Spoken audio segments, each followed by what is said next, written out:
a considerar la introducción al libro de Lamentaciones. Una de las cosas que nosotros estamos estudiando a través de los profetas y que hemos considerado en varias ocasiones durante todo el tiempo que hemos estado estudiando a los profetas, es la cuestión histórica, porque es bien pertinente que a la vez que nosotros sepamos quién escribe, cómo escribe, el contexto histórico, porque nos da una idea de por qué se dicen unas cosas, por qué se hacen unas cosas. Si el profeta está diciendo que Babilonia va a arrasar con Jerusalén, pues eso fue un tiempo determinado.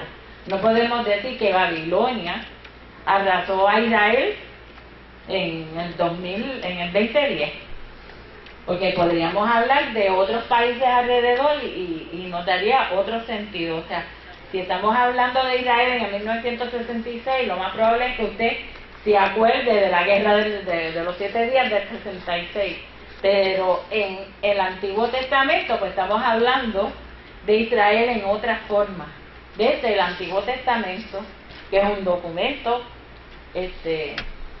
bien importante para la historia de Israel. Y obviamente bien pertinente porque nosotros miramos, es parte de la Biblia, de las Sagradas Escrituras.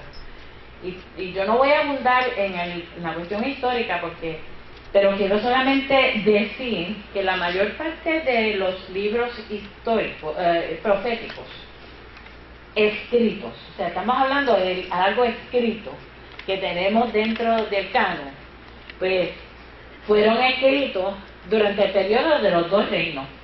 ¿Sabe que Israel, es todo lo que voy a hacer históricamente, Israel era una monarquía?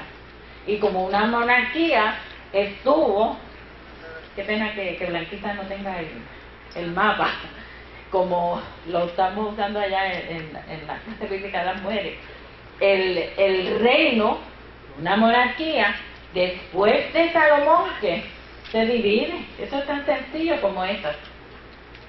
Al dividirse, vamos a estar hablando de 2 reinos, porque se divide el reino en 2 partes, 2 tribus y 10 tribus. Eso es un dato que normalmente todo el mundo lo conoce, pero los escritos de los profetas, y también que incluye a Samuel, esa primera, de segunda Samuel, Reyes, Crónicas, todo eso se escribe del 930 al 721 antes de Cristo.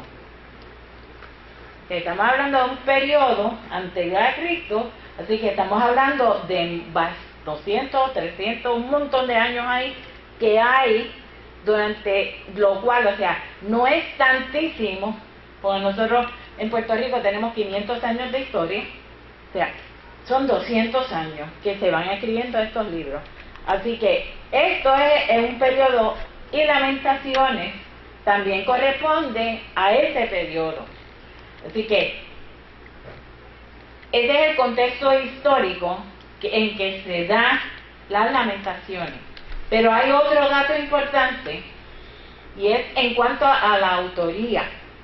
Porque es importante dentro también del contexto histórico, porque se piensa que el libro de Lamentaciones, el autor es Jeremías.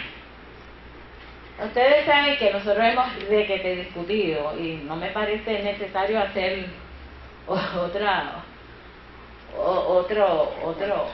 digresión sobre la autoría, porque ustedes son estudiantes continuos de aquí de la Biblia y de este estudio bíblico de los martes, en cuanto a cómo vamos a entender la autoría en el texto bíblico, y que no necesariamente es al único que se le puede atribuir, porque se le da un consenso, hay un consenso entre los estudiantes, entre los estudiosos, entre los eruditos, de que puede haber sido Jeremías. Pero también hay un grupo, como todo lo que hay de escuelas de estudiantes y eruditos, y a medida que transcurre la investigación bíblica, los biblistas como tales y los investigadores y la teología nos están dando a luz un montón de detalles que afirman y confirman muchos de los detalles, y otros que como que acercan quizás los datos que se encuentran a una escuela histórica o una escuela de interpretación bíblica.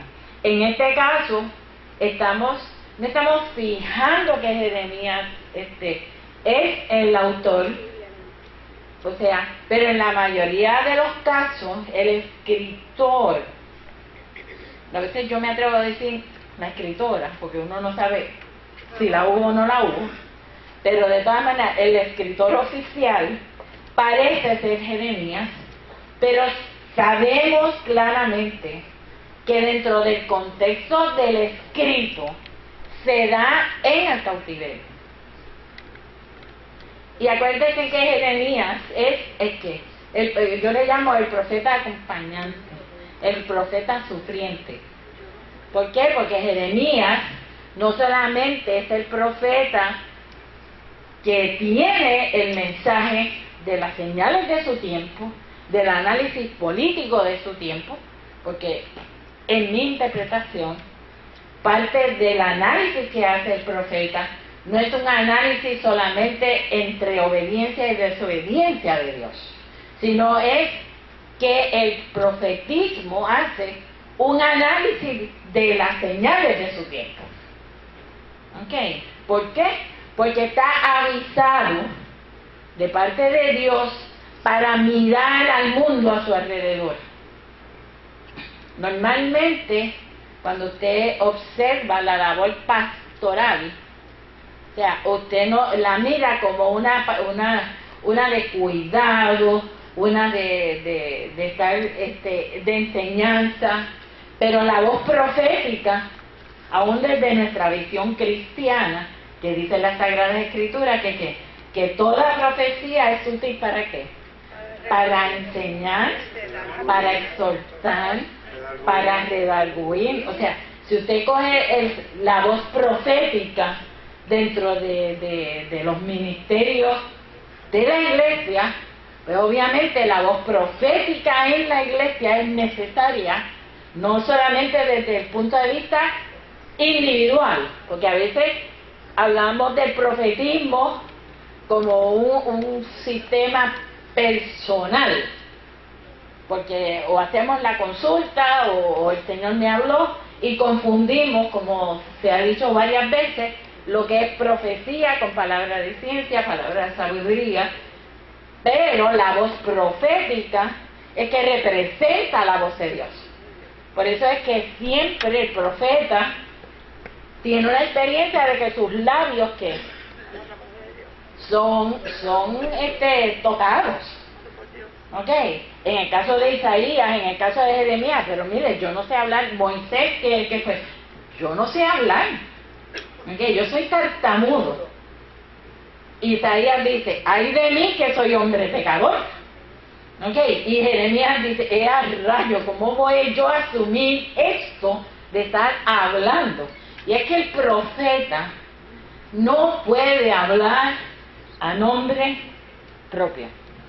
Por eso nosotros desde el cristianismo, desde la iglesia, miramos al profetismo y decimos, hay que tener cuidado con el cumplimiento, hay que tener cuidado con lo que dice. ¿Por qué? Porque no puede andar, como usamos una frase común entre nosotros, en la carne. ¿Por qué? Porque la profecía, la voz profética de la iglesia, tiene que ser una palabra de Dios. Porque si no es palabra de Dios, usted no puede estar alegando, estar hablando a nombre de otra persona, y mucho menos a nombre de Dios. Y ya yo les he comentado que yo entiendo eso perfectamente, porque como abogada que soy, cuando yo me paro en el tribunal, yo no hablo, estoy hablando yo, pero tengo al lado a la persona que represento, a la cual le estoy defendiendo su derecho, haciendo su reclamación, hablando a nombre de esa persona. En el caso del profetismo, no hay nada que pueda decir la voz profética, sea a través del ministerio profético de la iglesia o la voz pública de la iglesia que pueda ser una palabra personal. Muchas de las cosas que suceden hoy en día, que necesitamos la voz profética de la iglesia, la voz pública de la iglesia, es que entramos a decir y amparar cosas a título personal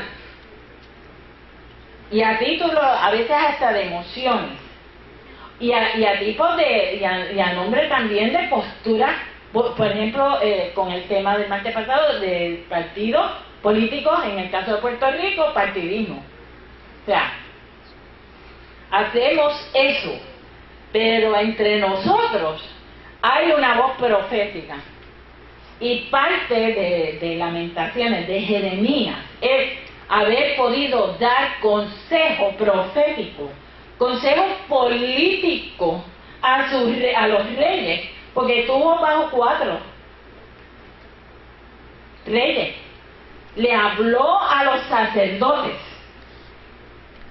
le habló a todo su equipo religioso. O sea, Dios balancea las cosas y siempre tendrá una voz que clame en el desierto como Juan, para dar aviso, para dar exhortación.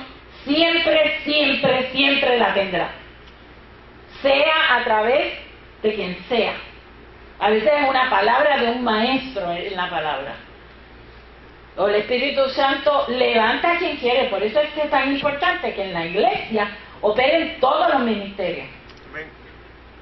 Nosotros estamos más empeñados a estar en la protección y apoyando el ministerio pastoral, ¿okay? Pero la iglesia, el cuerpo de Cristo, no anda con la mentalidad de apoyar un ministerio, anda de apoyar un cuerpo que tiene distintos miembros. Y hay distintas situaciones que surgen distintas consecuencias y distintas reacciones. Y en el caso de las Lamentaciones, si fuera Jeremías quien hubiese escrito el libro de Lamentaciones, obviamente veríamos por qué Jeremías lo escribe. Si hubiese sido otra persona, vamos a mirar cómo Lamentaciones es un libro de expresión de dolor. ¿Okay? Podemos ver el dolor manifestado en distintas etapas en toda la Biblia, a través de Job en lo personal, a través de Ana cuando quería tener un hijo, ¿okay? A través de personas que deseaban alcanzar algo, como el enfermo que estaba al lado de un manantial, y como no podía acercarse a ese manantial, se revolvían las aguas y quería, pero necesitaba una acción, porque no se podía mover. Y Jesús vino y ¿qué? Proveyó la acción necesaria para movilizar. Así que en distintas circunstancias, en distintas situaciones, van a ocurrir distintas reacciones. Y en el caso de Lamentaciones, vamos a ver que la Biblia hebrea, o sea, el Tanaj, de lo que hablamos, designa el libro con la palabra Eka, ¿okay? Que traducido es como hay. ¿Alguno de ustedes ha dicho hay? Se dice en distintos tonos y acompañado de distintas palabras o adjetivos. ¡Ay! ¿Ok? Y eso dice ¿cómo hay? Que se lee, por ejemplo, vamos a ver el versículo 1 del capítulo 1, capítulo 2 del versículo 1, que es un lamento. Pero la tradición judía, ¿okay?, se sigue diciendo que debió ser kinot, que quiere decir lamentación. Kinot. Sí. Eso es como se pronuncia, porque la palabra hebrea pues se escribe de una forma, pero es cómo se pronuncia. Cuando decimos la palabra hebrea, lo que estamos diciendo es cómo se pronuncia. Equinox.